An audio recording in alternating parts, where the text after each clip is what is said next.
ሳንታወቁ ዛወራን አይደለ? ብርክት ይባላል። ሰብለ እሺ፣ ትምህርት ቤታችሁ አሪፍ ይመስላል። ብርክቲ ደግሞ ማለች ባለፈው ስለሷ እየነገርኩ ነበር እኮ። እንደውም በደንብ ነገር እያልከኝ ነበር። አወኳት። እና ታዲያ ትምህርት ቤት ቀይራ ወደዚህ መጣለች። ማን የነገረ? እህቴ ናት። እንዴ ታዲያ እሷ ትምህርት ቤት ቀይራ እዚህ መምጣቷ ካንተ ጋር ምን ችግር አለው? ምናልባት ኤልያስንም ማዘናክተል ልትበቀለው እያሰብክ ሊሆን ይችላል። ብቻ ግን የሆነ ነገር እያሰብክ እንደሆነ ግልጽ ነው።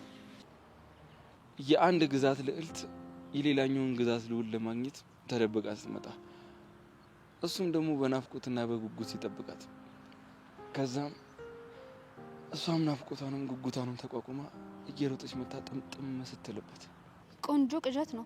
ካሰብኩት ነገር ግን አንድ ነገር ብቻ ቀረ። ምን ቀረ? መተሽ ጥምጥም ማለቱ። በህልምህ የምታያት ልዕልት መታ ትጠምጠምብክ። ልዕልት የማይሆን ፊት ለፊት ቁጭ ብላለች። የኔ ልዑል ጆኒ ነው። ሰብሊ ካሰብኩት ማዘቃት በይ። እንዴት? እንደ ልዕልቷ ተደብቀሽ ካላገኘሽኝ አንዱ ሽማ ነው ማለት ነው የምታይኝ። አሁን መቀባጠሩን ተውና የመጣሁበትን ልንገርክ። እሱ እንደሆነ የታወቀ ነው። ያው ናፍቄሽ እኔን ለማየት ነው የመጣሽው። መቼም አትናፍቀኝ። አትፍሪ። አንቺ ባትመጪ እኔ ለመምጣት እያሰብኩ ነበር የመጣሽው። ጆኒ መጥቶ አዋርቶኝ ነበር። እና ይሄ ምን አዲስ ነገር አለው? ሁሌ እንደሚያደርገው ነው ያደረገው። ምንም እንዳልተፈጠረ ሆኖ ይቅርታ አድርጌልሻለሁ አለኝ። ይቅርታ ከመጠየቅ ውጪ ምንም አይነት አማራጭ የለውም። ያው በመሀላችሁ ያለው ክፍተት ከሰፋ እንደሚያጣሽ እርግጠኛ ስለሆነ ነው መጥቶ የጠየቀሽ። አይመስለኝም። ቆይ ምንድነው ግራ ያጋባሽ? ጆኒ በጣም ተቀይሯል። ስህተቶቼን እንዳለ ችላ እያለ ማለፍ ጀምሯል። የሆነ ነገር እያሰበ እንደሆነ ግልጽ ነው። ምንም ቢያስብ ችግር የለውም። እንዳመጣጡን መልሷል። ሄላ ምን እያሰበ እንደሆነ እኮ አታውቅም። ስላሰብሽልኝ በጣም አድርጌ አመሰግናለሁ። ግን ደግሞ በዚህ ምክንያት አትጨነቂሽ። እሺ ላስጠነቅቅ ነው ተደብቄ የመጣሁት። በቃ እኔ ልሂድ። ትንሽ እያስቆይም የመጣሁበትን ነግሬካለሁ። ምንም የሚያስቆይ ነገር የለም። እርግጠኛ ነሽ? አዎ። እኔ ግን እንድትቆይ የሚያደርግ ምክንያት አለኝ። ምን? ናፍቆትሽ አልወጣልሽም። አይንሽ ላይ ያስታውቃል። መቼም ናፍቀኸኝም አስቤክም አላውቅም። ስለምትጨነቂልኝ አይደል እንዴ? አደጋ እንዳለው እያወቅሽ እንኳን ተደብቀሽ መተሽ የምታስጠነቀቂኝ? ምንም ሌላ ምክንያት የለውም። በእኔ ምክንያት ማንም ሰው ሲጎዳ ማየት አልፈልግም። እኔ ግን የሚሰማኝ የትኛውም ሰው እኔን እንዲጎዳኝ ስለማትፈልጊ ነው። ጆኒ ማንም አይደለም፣ የምወደው ፍቅረኛዬ ነው። ግን ከራሱ ከጆኒ ተደብቀሽ እንዳይጎዳኝ ተዘጋጅቼ እንድጠብቅ መተሽ ታስጠነቅቂኛለሽ። ይሄን ስላደረኩኝ ምን እያሰብክ ነው? ያው ከሱ የበለጠ ለኔ እያሰብሽ እንደሆነ። እንደሱ ከሆነ የሚሰማህ መቼም አላገኘህም። እሺ የሚያበሳጭ ነገር እኮ አይደለም የነገርሽኝ። ብርክት ይባላል። ሰብለ እሺ፣ ትምህርት ቤታችሁ አሪፍ ይመስላል። ተማሪዎቹም አሪፍ ይሆናሉ ብዬ አስባለሁ። እየቆየሽ ስትመጪ ትለምጂዋለሽ። እሺ እኔ የምልሽ ትምህርት ቤቱን እስክላመድ ድረስ አንዳንድ ነገር ብትነግሪኝ። ምን ልንገርሽ? ያው ይጠቅማታል ብታውቀው ብለሽ የምታስቢው። ምን ልንገርሽ? ለምሳሌ ግቢ ውስጥ በጣም ታዋቂ መምህር አሉ፣ ተማሪዎችን ለማነጽ የሚጥሩ። ቲቸር በቃሉ ማለት ነው? አዎ። እንዴት አወቅሻቸው? ቅድም እዛ ጋር አግኝቻቸው ነበረ። ተጫዋች ቀልደኛ ቢጤ ይመስላሉ። አዎ፣ በዛው ልክ ደግሞ ስነ ስርዓት ላይ ሲሪየስ ናቸው። እሺ ለምሳሌ ምን ባደርግ የሚደብራቸው ይመስልሻል? ለምሳሌ የሚደብራቸው ፍቅር ካልሽ እና ደግሞ ከወንድ ልጅ ጋር ወጣ ያለ ግንኙነት ካለሽ። እንዴ ቆይ ፍቅር ምን ችግር አለው? ለፍቅር ገና ናችሁ፣ አትቸኩሉ፣ ትምህርታችሁን አጥኑና ቀስ ብሎ ይደርሳል ነው የሚሉት። ግን አንድ ሞደርን ከሆነ ሰው የሚጠበቅ አይመስለኝም። ፍቅር ማለት ፐርሰናል የሆነ ጉዳይ ነው። አይ ቲቸር በቃሉ ጋር እንደዚህ አይነት ነገር አይሰራም። ቆይ እሺ ሌላስ? ሌላ ያው የተለመዱ የትምህርት ቤት ህጎች ናቸው። እግረ መንገድሽን መጠንቀቅ ያለብኝ ተማሪ ካለ እስኪ ንገሪ። አይ ያን ያህል አረ ከቻለ ማይገላግለን እቺ ነፃ ከሆነች አትቻል። ምን ነው ጆኒን ትነጥቅብኛለሽ ብለሽ ፈራሽ እንዴ? አረ አልፈራውም፣ ግን ደግሞ እናታንንም ብታየው ብዬ ነው። ስሚ የኔ ናታን ለማንም ልቡ ሰፋ አይልም። እሺ እርግጠኛ መሆን አይቻልም። ጭራሽ ደግሞ አሁን ካንቺ ጋርም ተራርቃችኋል። ለካ አልነገርኩሽም። ስሚ ሰብል እስኪ ፊቴን አይተሽ ገምቺ። ምን ልገምት? የደስታዬ ምንጭ ምን ይመስልሻል? ወይ መሲ የምትናገሪ ከሆነ ተናገሪ። እኔ ለራሴ የዚች ልጅ ነገር ጭንቅላቴን ተቆጣጥሮታል። ናታን እንደ በፊቱ ማንሆን ከሆነ በቃ እስከ መጨረሻው እንገናኝ ብዬ በተቀመጠበት ትቼው ሄድኩ እና ይሄ ነው ደስተኛ ያደረገሽ? አንቺ ደግሞ ይጭ ከዛስ ነው የሚባለው። እሺ ከዛስ? ከዛማ አላስችላለውና በቃ እንደ በፊቱ እንሁን ገደብ ብሎ ነገር ይቅር አለኝ። አንድ ቀን እንኳን ያላንቺ መዋል ከበደ። አይገርም? ብታይ እኔም ራሱ በጣም ጨንቆኝ ነበር። እንኳን ደስ ያለሽ መሲ። የዚች ልጅ ነገር ግን አንድ ነገር ማድረግ አለብን። አይሰም ቅናትና ፍርሃት ግን ሰላም ነስተውሻል። እኔ ሰብለ ነኝ የምቀናውና የምፈራው? አይ እኔ መሲ ነኝ የምቀናውና የምፈራው። እዚህ ታስጠላች ደግሞ።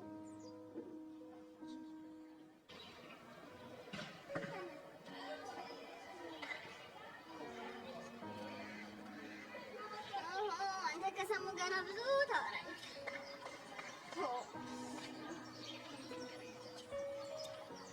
እንግዲህ እስኪ ምናየው ይሆናል።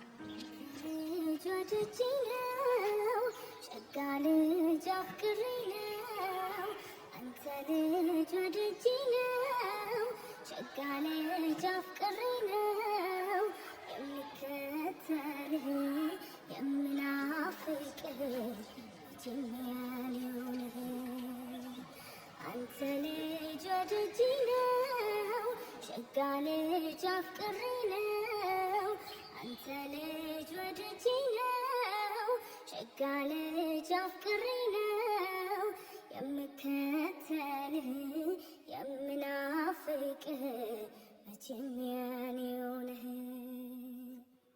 ለብቻው በላጭው ገዳማይ አልባል ይቅርብኝ የው ገዳማይ የላትም ጓደኛ የው ገዳማይ አልባል ይቅርብኝ የው ገዳማይ ማዕድ በጋራ ነው የው ገዳማይ የሚጥም ሲበላ የው ገዳማይ ተዋብረን እንሁን የው ገዳማይ አትበለኝ ችላ የው ገዳማይ ልቤም አንተን ያለ ይኸው ከመሲ ጋር ስለታረቃችሁ። መጀመሪያም እኮ አልተጣለም። አይ መጀመሪያ ከነበራችሁ ፍቅር አንጻር አሁን ላያችሁ ያው የተራራቃችሁ ነበር ይመስላል። ልክ ነህ። በቃ መሲን በጣም የገፋዋት ስለመሰለኝ ለዛ ነው ይቅርታ ልላት ቤቷ ድረስ ሄድኩት። ቆይ አንተ ሳልናፈቀችም ነበር? ታውቃለህ በጣም ደብሮኝ ነበር። ይሁንልሽ።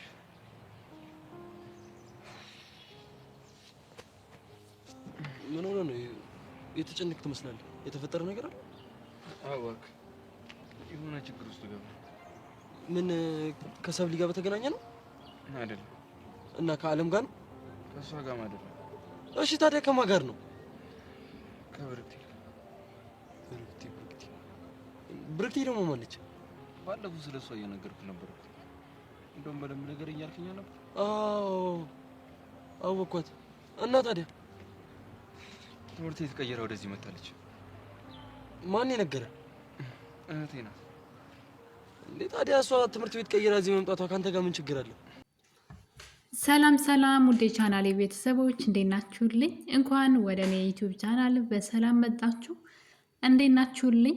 አፍላ ፍቅር በአፍላ ፍቅር ላይ እንግዲህ ሰብለና ኤላ እንደሚታወቀው ሁለቱም እየተግደረደሩ ፍቅራቸውን ሳይገላለጡ ሌላ ችግር ተፈጥሯል ማለት ነው። እንግዲህ በተደጋጋሚ ኤላ ሰብለን አፍቅራታለሁ ሲባል አይ እኔ ፍቅር የሚይዘኝ ቢሆን ከብርክቲ ነበር የሚይዘኝ እያለ በተደጋጋሚ በወሬው መሀል ስሟን የሚጠራት ብርክቲ እንግዲህ እዚህ ትምህርት ቤት ተከስታለች።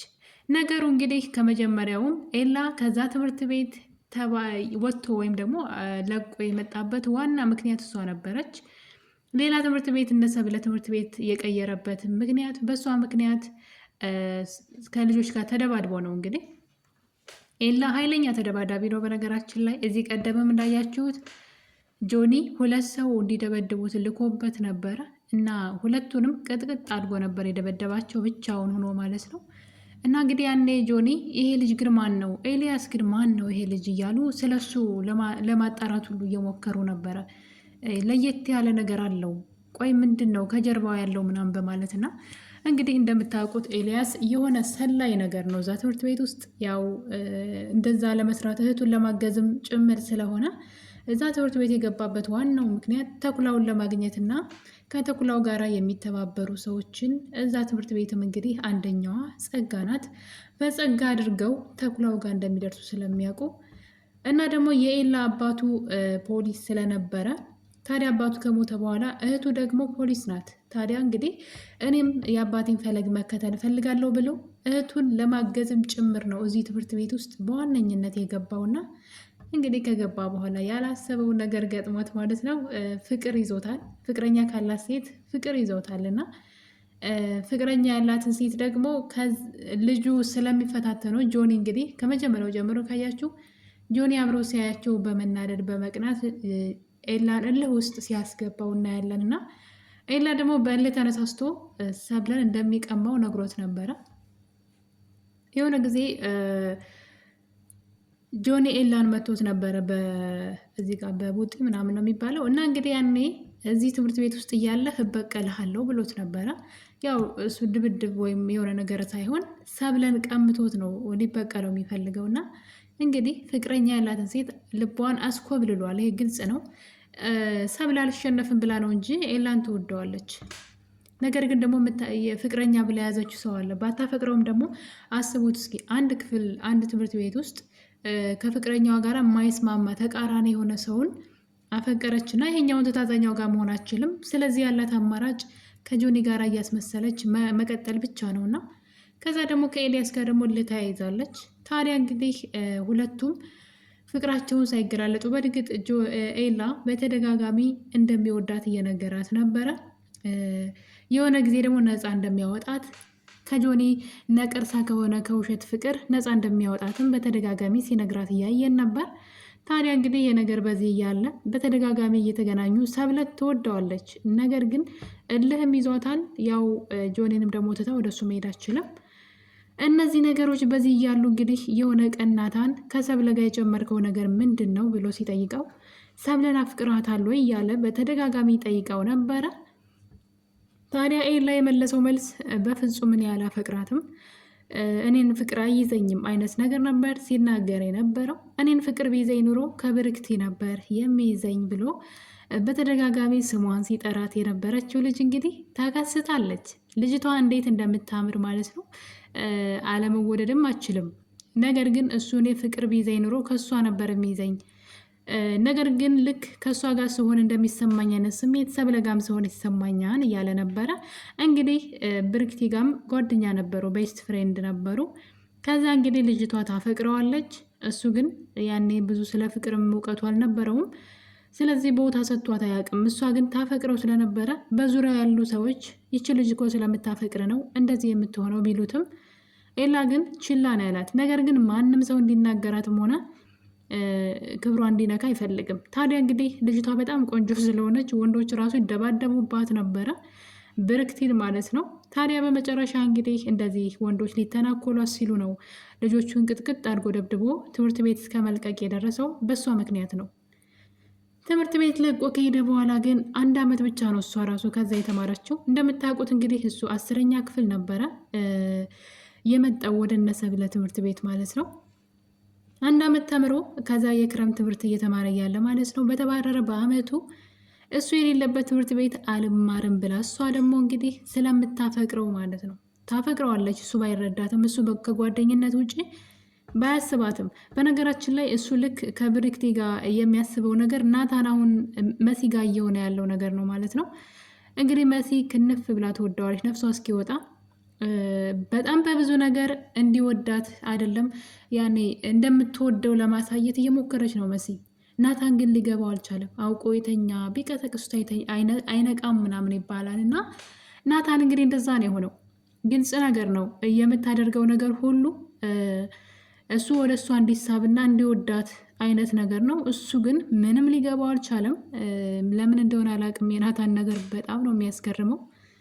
ይህ አልበቃው ብሎት እንደውም መሲን መራራቅ አለብን፣ ሰዎች የኔና ያንቺን ግንኙነት በፍቅር ካዩት ከእህትና ከወንድምነት ውጭ ከተመለከቱት ርቀታችን መጠበቅ አለብን፣ እስኪረሳ ድረስ እኔና አንቺ መለያየት አለብን በማለት መሲን ሲያስከፋት እያየን ነበረ።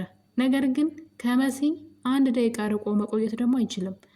ውስጡን አያዳምጥም እንጂ እሱም እኮ ድብን ያለ ፍቅር ይዞታል። እሷ የሆነ ሰው እንደምታወራት ካወቀ ጊዜ ጀምሮ ሰላም አግኝቶ አያውቅም። ታዲያ እንግዲህ የኤላም ነገር እንደዛ ነበር ማለት ነው። ብርክቲ ትወደዋለች፣ እሱ ግን አስቧት ራሱ አያውቅም። ግን የሚወዳት ጓደኛው ነበረች። ታዲያ ለሱ ብላ እንግዲህ አገር ጥላ እሱ ያለበት ሀገር እሱ ያለበት ትምህርት ቤት መታለች። በመጨረሻም እንግዲህ በሚገርም ሁኔታ እዚህ ትምህርት ቤት እንደመጣች ኤላን አላገኘችውም። ለኤላ እንደመጣች የነገረችው እህቱ ናት። እንደውም ትምህርት ቤት ቀይር እያለችው ነበር የኤላ እህት ማለት ነው። ሌላ ችግር ደግሞ እንዳይፈጠር ልጅቷ እዚህ ድረስ መታልሃለች። ስለዚህ በዚህኛው ዓመት እነ ሰብለ ትምህርት ቤት መማር አትችልም ብትለውም ኤላ ግን እኔ ከዚህ ትምህርት ቤት አልሄድም፣ ወደ መጣችበት እንድትመለስ ንገሪያቸው በማለት ነበረ። ከዛ በኋላ እንግዲህ ኤላ በጣም ሲጨነቅ ነበር። ልጅቷ እንደምታፈቅረው ስለሚያውቅ ነው እንግዲህ በእሷ ምክንያት ትምህርት ቤቱን ለቆ ስለወጣ በድጋሜ እሱ ያለበት ሀገር ተከትለው መታለች። ያለሱ እሱ የሌለበት ትምህርት ቤት አልኖርም አልማርም ብላ እናም በመጨረሻም እንግዲህ እዚህ ትምህርት ቤት መታ ተመዝግባለች። ጭራሽ የክረምት ትምህርት ለመማር እንደምታዩት ያለ ዩኒፎርም ነበረ ወደ ትምህርት ቤት የመጣችው። ታዲያ ከመጣች በኋላ ያገኛት ከካሌብ ጋር ነበር የተገናኘችው። እንግዲህ ካሌብ እሷን በፍቅር ጠብ ለማድረግ ገና ከመምጣቷ በእጅ በእግሯ እያለ ነበረ ልጅቷን ምንድነው ጓደኛ ለማድረግ ማለት ነው። እሷ ግን ገና ካየችው ሰዓት ጀምሮ ነው ለምንም የማይሆን ሰው እንደሆነ ስታየውና ስትንቀው ያየ ነውና እንግዲህ ካሌብ ልጅቷን ለማጥመድ በጣም ብዙ ነገር ሲያደርግ ነበር። በሚገርም ሁኔታ ልጅቷ እዚህ ትምህርት ቤት ከመጣች በኋላ ለመጀመሪያ ጊዜ ያገኘቻት ሰብለን ነው። ሰብለን ካገኘቻት በኋላ ስለ ትምህርት ቤት ሁኔታና መጠንቀቅ ስላለባት ነገር ብቻ ስለ አጠቃላይ ስለ ግቢው አስረጅኝ፣ አንዳንድ ነገር አብራሪልኝ እያለች ከሰብለ ጋር በደንብ ተዋውቀዋል። ነገር ግን ሰብለን በደንብ ስታያት የሆነ የአሽሙር አስተያየት ነበር ስታያት የነበረውና ትንሽ ኃይለኛ ትመስለኛለች። ታዲያ የሰብለ ስቃይ እንግዲህ ከዚህ በኋላ ነው የሚጀምረው። ምክንያቱም እስከዛሬ ድረስ ኤላ እንደሚወዳት ሲነግራትና ወደ እሱ እንድትመጣ ብዙ ሲገፋት ፍቅሯን መደበቅን እንድታቆም ብዙ ሲጥር ነበረ። እንግዲህ በራሷ ጊዜ ሰብለ አሁን ላይ ለጊዜውም ቢሆን ስቃይ ውስጥ መግባት አይቀርም። ብርክቲ በፍጹም ኤላን በቀላሉ የምትተውላት አይመስለኝም። ሌሎች ችግሮች ይፈጠራሉ ብዬ ነው የማስበው። ሀገር ለቃ የመጣችው ለሱ ብላ ነው እና በመጨረሻ እንግዲህ ምንድን ነው የሆነው? እሷ ጆኒን ቲክቶክ ላይ ታውቀዋለች። ታዲያ ጆኒን ስታየው በጣም እንደምትወደውና እንደምታደንቀው እየነገረችው፣ ሰብለም እንግዲህ በቅናት ልብን ስትል ነበረ። ኤላ እዛ ትምህርት ቤት እንደሚማር የምታውቅ አይመስለኝም በሰዓቱ ማለት ነው። ከጆኒ ጋር አድናቂው እንደሆነች እና ፎሎውም እንዲመልስላት በዛውም አብረው ቪዲዮ እንደሚሰሩ ከተነጋገረች በኋላ እንግዲህ በትምህርት ቤቱ ጀርባ ከካሌብ ጋር ትሄዳለች። ኤላና ናታን ደግሞ መንገድ ላይ እያወሩ እነሱ ወደሚመጡበት እንደዚሁ በትምህርት ቤት ጀርባ ሲሄዱ ፊት ለፊት ነበር የተገናኙት። ያየነው ትዕይንት የሚገርም ነበርና እንግዲህ አፍላ ፍቅር እንደ ዛሬ እኔ የሆነ በጣም ለየት ያለ ነገር ነውና ድራማው እንደውም ከእስከ ዛሬው የተሻለ የሚያምር ሊሆን ነው ብዬ አስባለሁኝ። አብዛኛው ሰው አፍላ ፍቅር ላይ እያሳለፈ የሰብለንና የኤላን የመሲንና የናታንን ታሪክ ብቻ ነው የሚያየው። ሌሎቹ ምክንያቱም ሌላው ደግሞ ያሬድ ነበር። ያሬድም አሁን ስለወጣ እንዲሁም የቀስቴንና የቹቹን ነው እንጂ ብዙም የሚታይ አይደለም። ሌሎቹ ብዙ ያን ያክል አስተማሪ ነገር አያሳዩም። ስለዚህ ሰው እየዘለለ ነበር የሚያየውና አሁን እንግዲህ ጦርነቱ በግልጽ የተጀመረ ይመስለኛል። ምክንያቱም ኤላ የምትወደው እንደ ነፍሷ የምታየው